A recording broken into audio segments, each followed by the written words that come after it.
I like to think about ways that you can constantly be drawing on your real reason why. And this is something I've spoken about in the past, but it's coming to grips with it and really understanding why you do what you do. It's easy to say, hey, I'm building an online business because I want to have financial freedom, but why do you want that financial freedom? Oh, you want financial freedom so you don't have to work a day job. But why don't you want to work a day job? Because you want to have time to spend with your kids. Now you're getting down to what is probably more a fundamental reason, a core reason why you do the things that you do. You're listening to The Growth Booth, the show focused on achieving lifestyle freedom through online businesses. Whether you're looking for step-by-step strategies to start building an online business, simple game plans to grow your business, or proven lifestyle freedom frameworks, you are in the right place. Stay tuned and be sure to join the thousands of listeners already in growth mode. Hey, Aidan Booth here. Welcome to episode number 55 of The Growth Booth. Now, what I want to do today is we are getting pretty close to closing out January 2023, which is just amazing. We have the last few weeks gone, but there are still 11 months left in the year. And it's really important that you have got the right frame of mind to be able to make sure that you achieve the things that you want to achieve in 2023.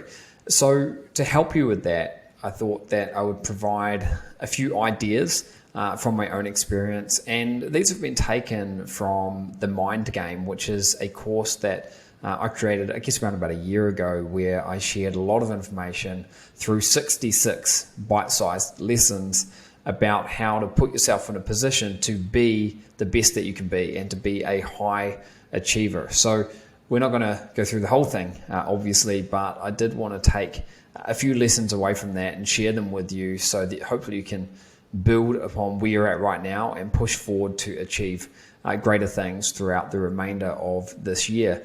Now, for me, mindset all comes back to, and not just mindset, but the ability to get results comes back to a fundamental understanding that the results that you get are a result of the behaviors that you take.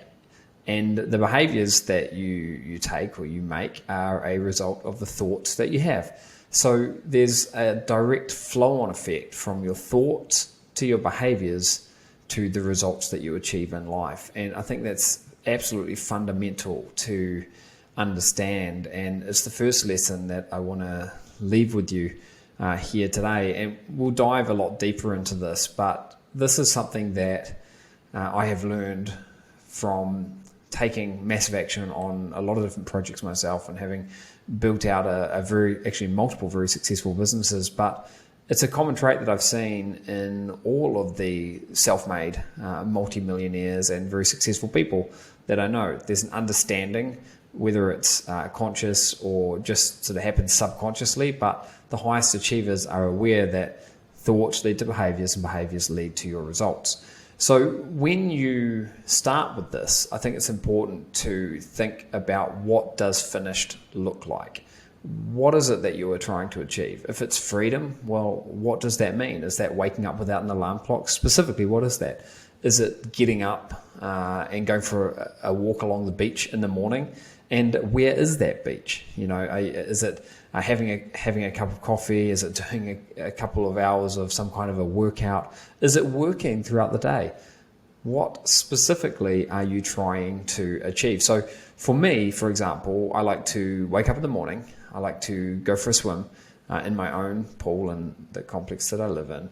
And if it's cold, maybe I'll hit the indoor pool instead if it's too cold. It doesn't really get that cold down here in Buenos Aires. I think I could swim all year round, quite honestly, but having that option. And then after I've done that, maybe I'll take my kids to school. I might have a coffee with my wife and then start working on whatever it is that I want to work on.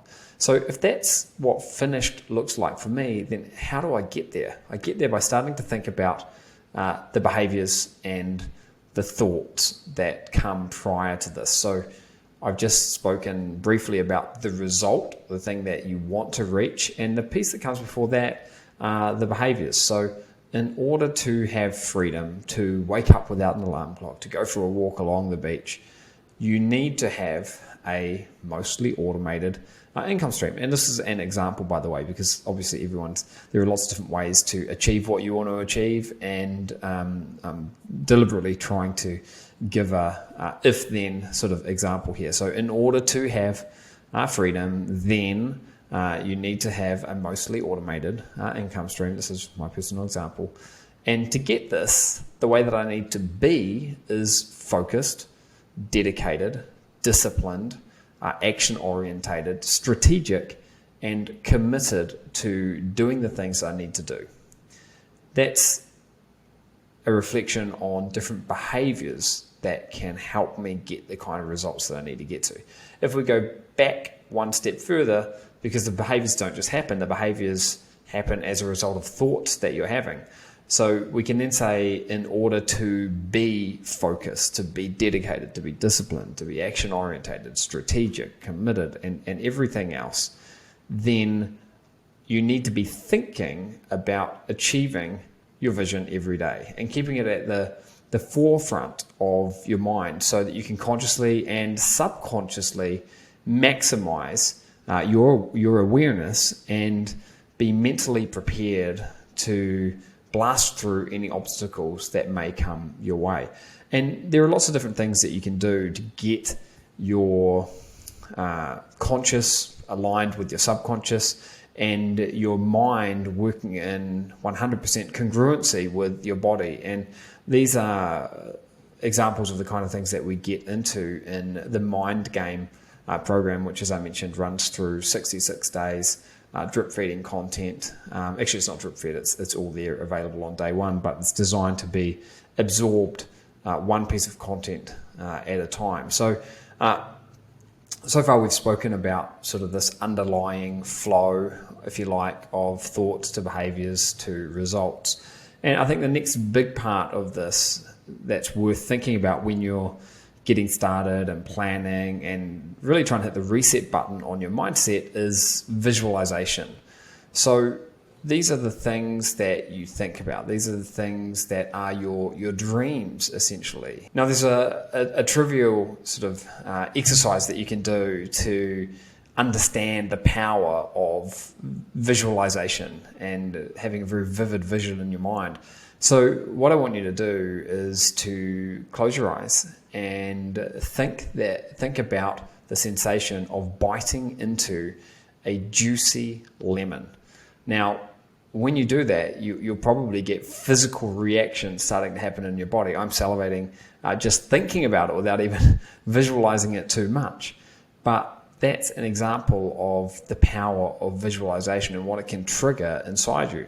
And there are lots of different ways that you can get visualization working for you from a lifestyle standpoint. In fact, when I first came to Buenos Aires back in 2005, one of the things that I did was I went to look at some luxury properties in some of the nicest buildings in Buenos Aires. And at that time, I didn't have $1 to my name. In fact, I was in quite a bit of debt, so I wasn't going to be able to buy one of these things. But going in, having a look around, seeing what was out there, understanding that gave me something vivid that I could hang on to in my mind. And fast forward a period of time, and I'm thankful to live in one of the most amazing properties in the city of Buenos Aires. But I don't think I could have got there if I didn't have an idea of what that would eventually look like, if that makes sense.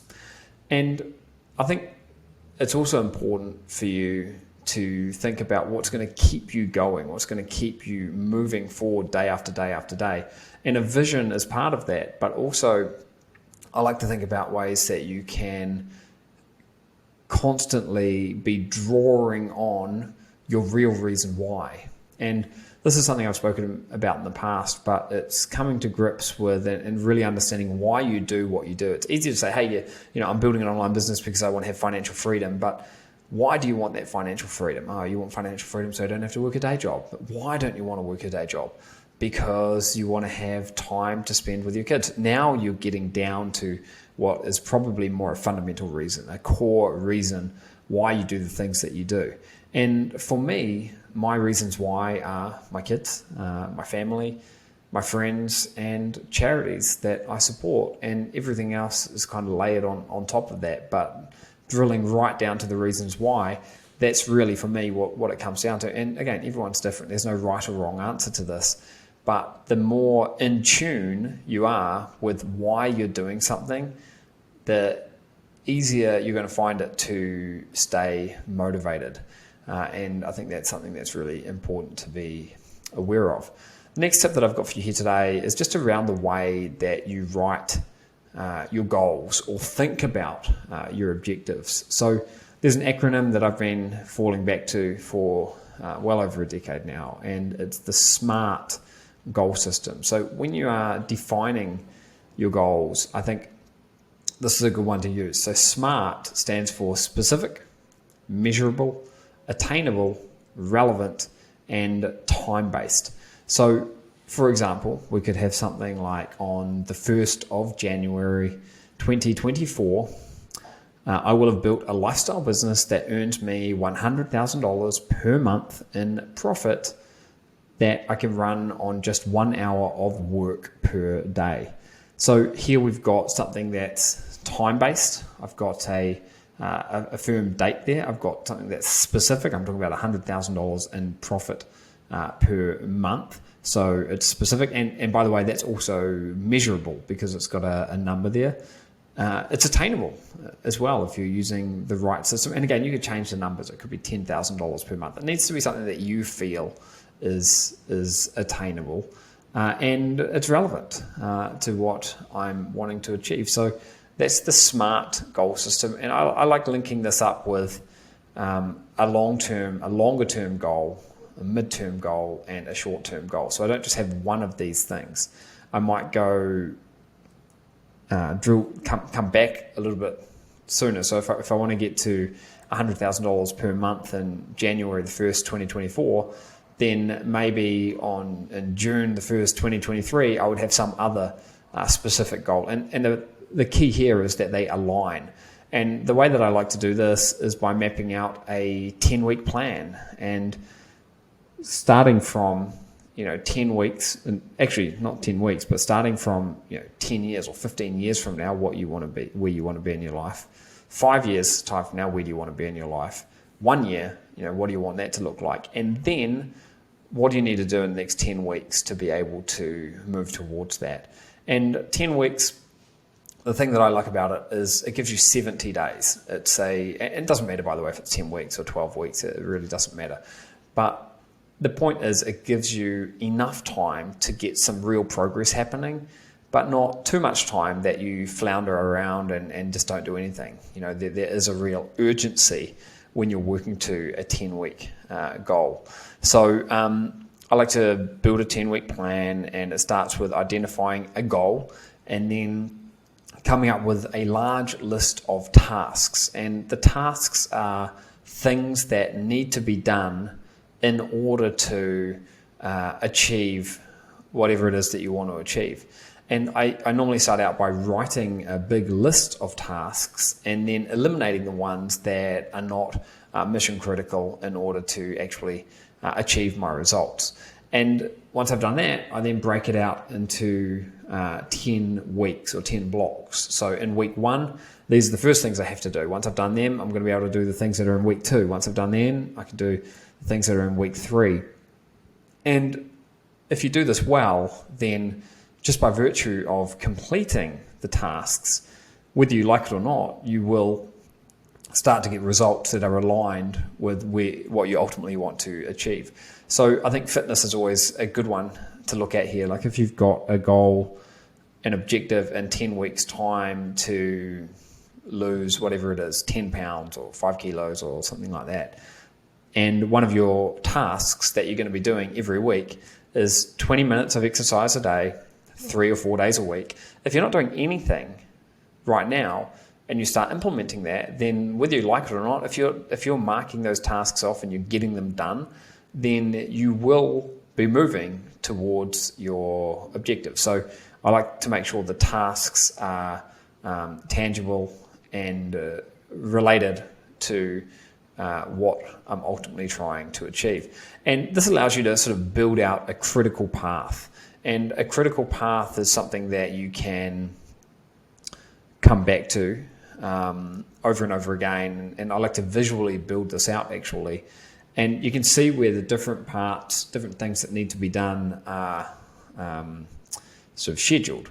And I know that in 7 weeks, if I've got a 10-week time frame and I'm building out a critical path over the next 10 weeks, I know that in the 7th week, I need to be doing a bunch of things before I do the 8th week, whatever that may happen. I then get more granular on a weekly and a daily basis. So I like to plan for the week ahead. So if you think about the critical path of the 10-week plan as being very high level, on a Thursday or a Friday of each week, I start planning out specifically what I need to do in the next week to get ahead from where I am today. And then once you've done that, you can get even more granular by drilling down to the specific things that you want to do tomorrow. So this is where I like to create more of like a to-do list. And I've shared in the past that I've got a little book that I like to do this. I like to write it out freehand. And on my daily to-do list, there might be 7 or 8 different tasks on there. However, there will be 2 or 3 that are the absolute do or die tasks. These are the big things that I'm going to knock out one way or another. And even if I just knocked out those big tasks, or those most important tasks, they're not always big, sometimes they're just more important, then I'm going to feel like I've moved the needle a little bit, and I've progressed along my journey to where I need to get to. So this is how we sort of start, or this is how I start out thinking about mindset, and not just mindset, but building a real plan that I can fall back to day after day after day. And then on top of this foundation, I really start getting into things that I can do to help myself stay focused on, things that I can do to make sure I'm in the right frame of mind with regards to having gratitude. And I do this using a morning routine.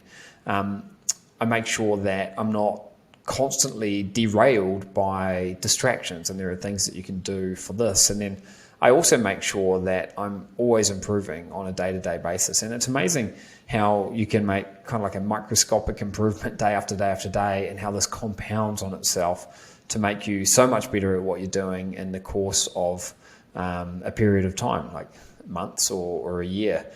I make sure that I've got measures in place so that I can course correct if need be. It's not that I'm just, for the next 10 weeks, I'm going to be heading in that direction and that's it. No, I want to check my progress along the way, and then, think how I can improve that over a period of time, making sure that I'm always pointing the ship in the right direction. I have a friend who I've interviewed on this podcast in the past, and he's done a couple of crossings of the Atlantic, and he said it's very rare that you are pointing directly towards where you need to go. Like if you look at it on a map, it ends up being a big zigzag. You're heading north, you're heading south, you're heading west, and so on until you eventually arrive. But if you keep pointing the ship in the right direction, then eventually you're going to get there, no matter how far off course the weather might push you. And then the last thing I'd like to leave you with here today is something that I call, but Seth Godin calls the dip. And I've seen this dozens of times. In fact, it's regularly happening to me. So it's where you'll get off to a good start with a project, maybe you're really exciting about something, and then you'll sort of just get blinded by the lights, and you'll get stuck, and you'll lose momentum before eventually capturing that momentum again and being able to push forward. And I feel like this happens to me on almost every single project that I start. It's pretty rare that I go from having all that excitement and momentum on day one and just continuing that the whole way. Normally I get some quick wins on the board. I make some progress, and then I sort of need to regroup and remember why I'm doing this, and then focus again and move off in that right direction. So I think the lesson here is awareness and understanding that You will lose momentum, especially when you're doing new projects that you might not necessarily know that much about. You will go through lulls. You will go through dry spells of not having sales when you start new businesses, particularly in the online space. And you'll hit this thing that Seth Godin calls the dip. And this is the opportunity for you to take stock of where you are, refresh your mind, refresh where you're heading, why you're doing this, and go through a lot of the other ideas that I shared with you in this podcast episode here today. And then I think it's important to figure out how you can get a few quick wins happening again and get yourself back on track. And one of the best ways to do this is to have a support system around you. And if you're part of one of our programs, then you're going to have this. But it's up to you to make sure that you use it. It's up to you to make sure that you reach out and you seek support and guidance when you need it. And I think just by doing that, by showing up every day, you eventually get through the dip. You come out the other side and are so much stronger for it. So look, I'm going to wrap this episode up right here. If you do want to learn more about this, you can head over to themindgame.com. That's themindgame.com, and you can see how you can get access to an entire course where I build on a lot of this framework that I've started to share with you here today. I build out on 66 different lessons. Most videos are in the 3 to 5 minute range, along with transcriptions and so much more. In any case though, look, we are almost 1 month into the year, and you've still got 11 months left to turn this into your absolute best year yet. So don't delay, take massive action, and I look forward to hearing from you and about your story one day soon. Thanks for listening.